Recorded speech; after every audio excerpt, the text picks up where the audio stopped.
नमस्कार। श्रीमद् वाल्मीकि रामायण अखंड पाठ के अंतर्गत आज हम पढ़ेंगे अयोध्या कांड से तृतीय सर्ग। हमारा आज का कथा वस्तु है राजा दशरथ का वशिष्ठ और वामदेव जी को श्री राम के राज्याभिषेक की तैयारी करने के लिए कहना और उनका सेवकों को तदनुरूप आदेश देना। राजा की आज्ञा से सुमंत्र का श्री राम को राज्यसभा में बुला लाना और राजा का अपने पुत्र श्री राम को हितकर राजनीति की बातें बताना। तो आइए प्रारंभ करते हैं आज का पाठ। तेषामंजलि पद्मानि प्रगृहीतानि सर्वशः प्रतिगृह्याब्रवीत् राजा तेभ्यः प्रियहितं वचः। अहो अस्मि परं प्रीतः प्रभावश्चातुलो मम यन्मे ज्येष्ठं प्रियं पुत्रं यौवराजस्थमिच्छथ। इति प्रत्यर्चितान् राजा ब्राह्मणानिदं ब्रवीत् वसिष्ठं वामदेवं च तेषामेवोपशृण्वताम्। चैत्रः श्रीमानयं मासः पुण्यः पुष्पितः काननः यौवराज्याय रामस्य सर्वमेवोपकल्प्यताम्। तो सभासदों ने कमल पुष्प की सी आकृति वाली अपनी अंजलियों को सिर से लगाकर सब प्रकार से महाराज के प्रस्ताव का समर्थन किया। उनकी वह पद्मांजलि स्वीकार करके राजा दशरथ उन सब से प्रिय और हितकारी वचन बोले। अहो, आप लोग जो मेरे परम प्रिय ज्येष्ठ पुत्र श्री राम को युवराज के पद पर प्रतिष्ठित देखना चाहते हैं, इससे मुझे बड़ी प्रसन्नता हुई है तथा मेरा प्रभाव अनुपम हो गया है। इस प्रकार की बातों से पूर्ववासी तथा अन्यान्य सभासदों का सत्कार करके राजा ने उनके सुनते हुए ही वामदेव और वशिष्ठ आदि ब्राह्मणों से इस प्रकार कहा। यह चैत्र मास बड़ा सुंदर और पवित्र है। इसमें सारे वन उपवन खिल उठते हैं। अतः इस समय श्री राम का युवराज पद पर अभिषेक करने के लिए आप लोग सब सामग्री एकत्र कराइए। राज्ञस्तु परते वाक्ये जनघोषो महान् भूत् शनैस्तस्मिन् प्रशान्ते च जनघोषे जनाधिपः। वसिष्ठं मुनिशार्दूलं राजा वचनमब्रवीत् अभिषेकाय रामस्य यत् कर्म सपरिच्छदम्। तदज्ञ भगवन् सर्वमाज्ञापयितुमर्हसि तच्छ्रुत्वा भूमिपालस्य वसिष्ठो मुनिसत्तमः।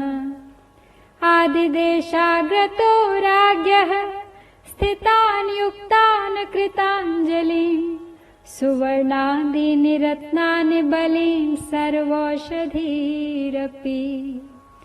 शुक्लमाल्यानि लाजांश्च पृथक् च मधुसर्पिषि आहतानि च वासांसि रथं सर्वायुधान्यपि।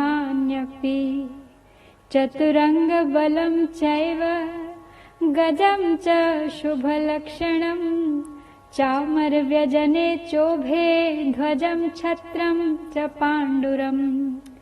शतं च कुम्भानाम् अग्निवर्चसां हिरण्यशृङ्गमृषभं समग्रं व्याघ्रचर्म च। यच्चान्यत् किञ्चित् द्रष्टव्यं तत् सर्वमुपकल्प्यताम् उपस्थापयत् प्रातरग्न्यगारे महीपतेः। तो राजा की यह बात समाप्त होने पर सब लोग हर्ष के कारण महान कोलाहल करने लगे। धीरे धीरे उस जनरव के शांत होने पर प्रजापालक नरेश दशरथ ने मुनि प्रवर वशिष्ठ जी से कहा, भगवान श्री राम के अभिषेक के लिए जो कर्म आवश्यक हो उसे सांगोपांग बताइए और आज ही उस सब की तैयारी करने के लिए सेवकों को आज्ञा दीजिए। महाराज का यह वचन सुनकर मुनिवर वशिष्ठ ने राजा के सामने ही हाथ जोड़कर खड़े हुए आज्ञा पालन के लिए तैयार रहने वाले सेवकों से कहा, तुम लोग सुवर्ण आदि रत्न, देव पूजन की सामग्री, सब प्रकार की औषधियां, श्वेत पुष्पों की मालाएं, खील, अलग अलग पात्रों में शहद और घी, नए वस्त्र, रथ, सब प्रकार के अस्त्र शस्त्र, चतुरंगिणी सेना, उत्तम लक्षणों से युक्त हाथी, चमरी गाय की पूंछ के बालों से बने हुए 2 व्यजन, ध्वज, श्वेत छत्र, अग्नि के समान देदीप्यमान सोने के 100 कलश, सुवर्ण से मढ़े हुए सींगों वाला एक सांड, समूचा व्याघ्र चर्म तथा और जो कुछ भी वांछनीय वस्तुएं हैं उन सब को एकत्र करो और प्रातः काल महाराज की अग्निशाला में पहुंचा दो।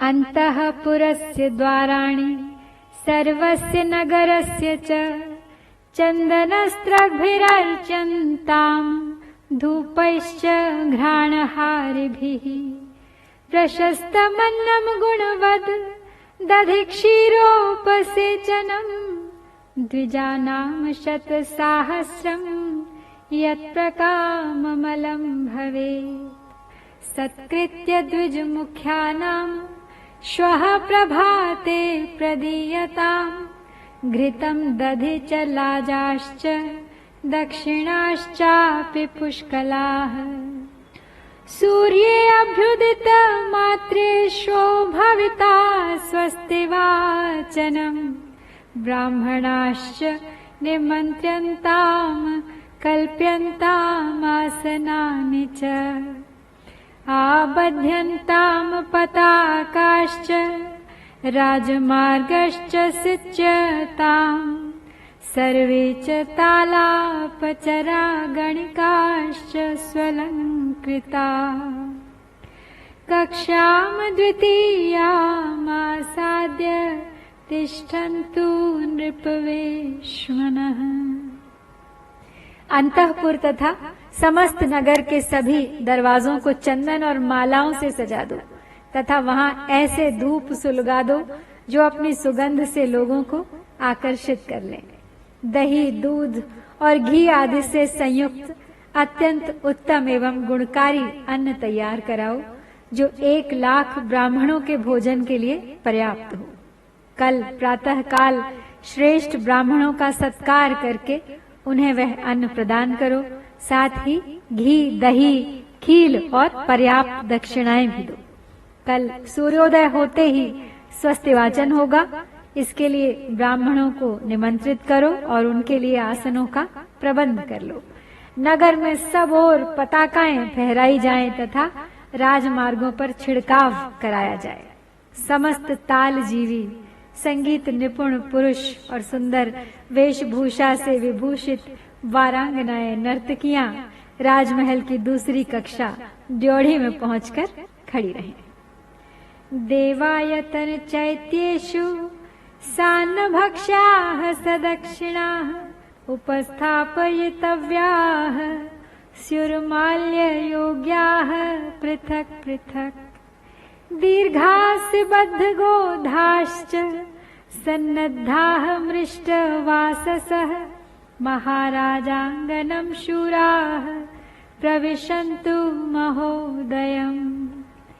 एवं व्यादिश्य विप्रौ तु क्रियास्तत्र विनिष्ठितौ चक्रतुश्चैव यच्छेषम् पार्थिवाय निवेद्य च कृतमित्येव चाब्रूतामभिगम्य जगत्पतिम् यथोक्तवचनं प्रीतौ हर्षयुक्तौ द्विजोत्तमौ। ततः सुमन्त्रं द्युतिमान् राजा वचनमब्रवीत् रामः कृतात्मा भवता शीघ्रमानीयतामिति। स तथेति प्रतिज्ञाय सुमन्त्रो राजशासनात् रामं तत्रानयान् चक्रे रथेन रथेनां वरम्। उससे आगे निर्देश देते हुए कहते हैं, देव मंदिरों में तथा चैत्य वृक्षों के नीचे या चौराहों पर जो पूजनीय देवता हैं उन्हें पृथक पृथक भक्ष्य भोज्य पदार्थ एवं दक्षिणा प्रस्तुत करनी चाहिए। लंबी तलवार लिए गोधा चर्म के बने दस्ताने पहने और कमर कसकर तैयार रहने वाले शूरवीर योद्धा स्वच्छ वस्त्र धारण किए महाराज के महान अभ्युदयशाली आंगन में प्रवेश करें। सेवकों को इस प्रकार कार्य करने का आदेश देकर दोनों ब्राह्मण वशिष्ठ और वामदेव ने पुरोहित द्वारा संपादित होने योग्य क्रियाओं को स्वयं पूर्ण किया। राजा के बताए हुए कार्यों के अतिरिक्त जो भी शेष आवश्यक कर्तव्य था उसे भी उन दोनों ने राजा से पूछकर स्वयं ही संपन्न किया। तदनंतर महाराज के पास जाकर प्रसन्नता और हर्ष से भरे हुए वे दोनों श्रेष्ठ द्विज बोले, राजन, आपने जैसा कहा था उसके अनुसार सब कार्य संपन्न हो गया है। इसके बाद तेजस्वी राजा दशरथ ने सुमंत्र से कहा, सखे, पवित्र आत्मा श्री राम को तुम शीघ्र यहाँ बुला लाओ। तब जो आज्ञा कहकर सुमंत्र गए तथा राजा के आदेशानुसार रथियों में श्रेष्ठ श्री राम को रथ पर बिठाकर ले आए।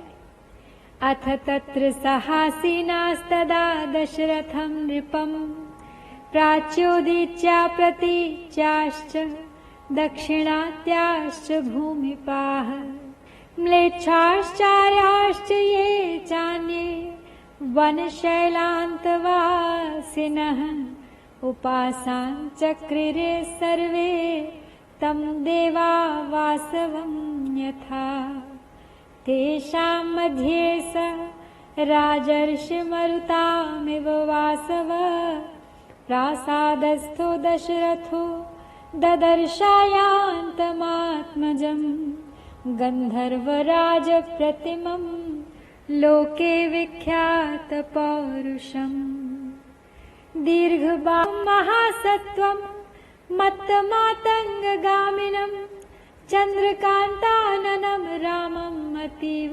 प्रियदर्शनम् रूपौदार्यगुणैः पुंसां दृष्टिचित्तापहारिणम् धर्माभितप्ताः पर्जन्यम् आह्लादयन्तमिव प्रजाः।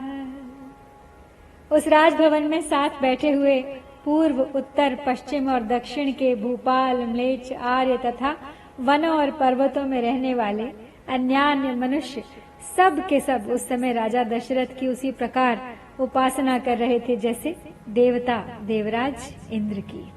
उनके बीच अट्टालिका के भीतर बैठे हुए राजा दशरथ मरुदगणों के मध्य देवराज इंद्र की भांति शोभा पा रहे थे। उन्होंने वहीं से अपने पुत्र श्री राम को अपने पास आते देखा, जो गंधर्वराज के समान तेजस्वी थे। उनका पौरुष समस्त संसार में विख्यात था। उनकी भुजाएं बड़ी और बल महान था। वे मतवाले गजराज के समान बड़ी मस्ती के साथ चल रहे थे। उनका मुख चंद्रमा से भी अधिक कांतिमान था। श्री राम का दर्शन सबको अत्यंत प्रिय लगता था। वे अपने रूप और उदारता आदि गुणों से लोगों की दृष्टि और मन तुरंत आकर्षित कर लेते थे। जैसे धूप में तपे हुए प्राणियों को मेघ आनंद प्रदान करता है, उसी प्रकार वे समस्त प्रजा को परम आह्लाद देते रहते थे। न ततर्प समायांतम पश्यमानो नराधिपः अवतार्य सुमंत्रस्तु राघवं स्यन्दनोत्तमात् पितुः समीपं गच्छन्तं प्राञ्जलिः पृष्ठतो अन्वगात् स तं कैलासशृङ्गाभं प्रासादं रघुनन्दनः आरुरोह नृपं द्रष्टुं सहसा तेन राघवः स प्राञ्जलिरभिप्रेत्य प्रणतः पितुरन्तिके नाम स्वं श्रावयन् रामो ववन्दे चरणौ पितुः तं दृष्ट्वा प्रणतं पार्श्वे कृताञ्जलिपुटं नृपः गृहाञ्जलौ समाकृष्य सस्वजे प्रियमात्मजम् तस्मै चाभ्युद्यतं सम्यं मणिकाञ्चनभूषितं दिदेश राजा रुचिरं रामाय परमासनम। आते हुए श्री रामचंद्र जी की ओर एकटक देखते हुए राजा दशरथ को तृप्ति नहीं हो रही थी। सुमंत ने उस श्रेष्ठ रथ से श्री रामचंद्र जी को उतारा और जब वे पिता के समीप जाने लगे तब सुमंत्र भी उनके पीछे पीछे हाथ जोड़े हुए चले गए। वह राजमहल कैलाश शिखर के समान उज्जवल और ऊंचा था। रघुकुल को आनंदित करने वाले श्री राम महाराज का दर्शन करने के लिए सुमंत्र के साथ सहसा उस पर चढ़ गए।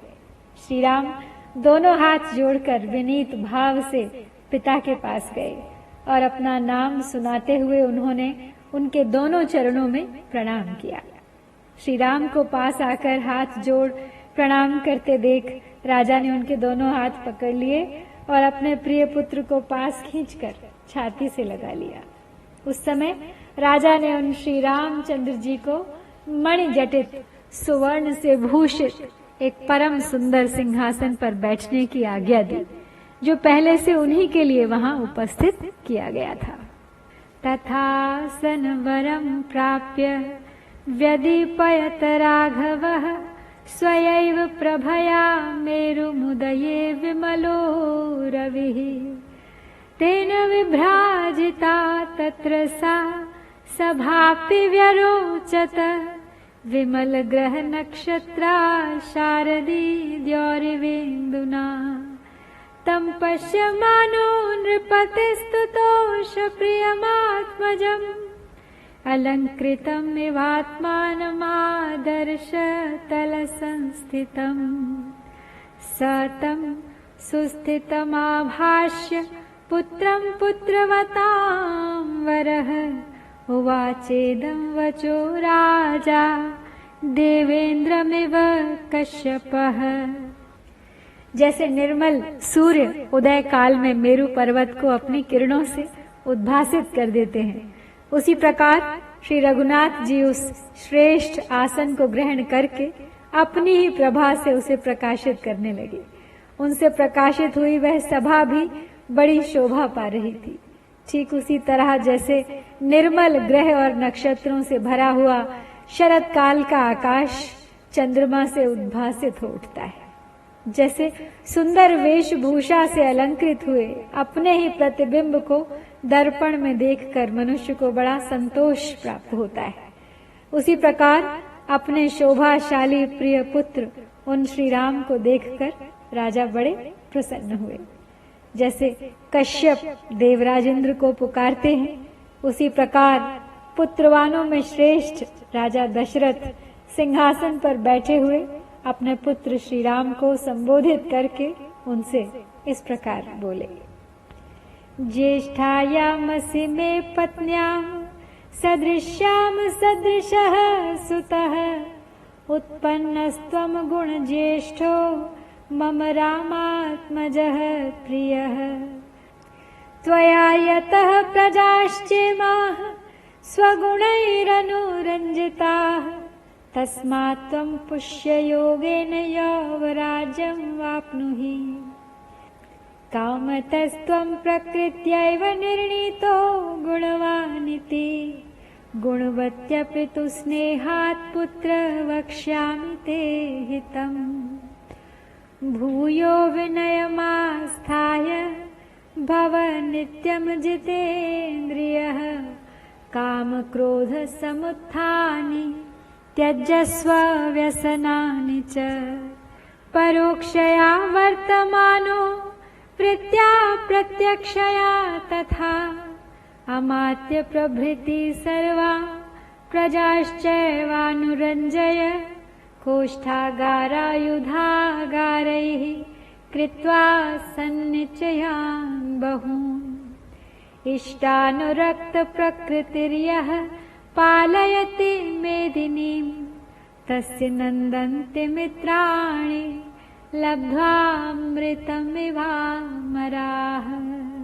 राजा दशरथ सिंहासन पर बैठे हुए अपने पुत्र श्री राम को संबोधित करके उनसे इस प्रकार बोली, बेटा तुम्हारा जन्म मेरी बड़ी महारानी कौशल्या के गर्भ से हुआ है। तुम अपनी माता के अनुरूप ही उत्पन्न हुए हो। श्री राम, तुम गुणों में मुझसे भी बढ़कर हो, अतः मेरे परम प्रिय पुत्र हो। तुमने अपने गुणों से इन समस्त प्रजाओं को प्रसन्न कर लिया है, इसलिए कल पुष्य नक्षत्र के योग में युवराज का पद ग्रहण करो। बेटा, यद्यपि तुम स्वभाव से ही गुणवान हो और तुम्हारे विषय में यही सबका निर्णय है, तथापि मैं स्नेहवश सद्गुण संपन्न होने पर भी तुम्हें कुछ हित की बातें बताना चाहता हूँ।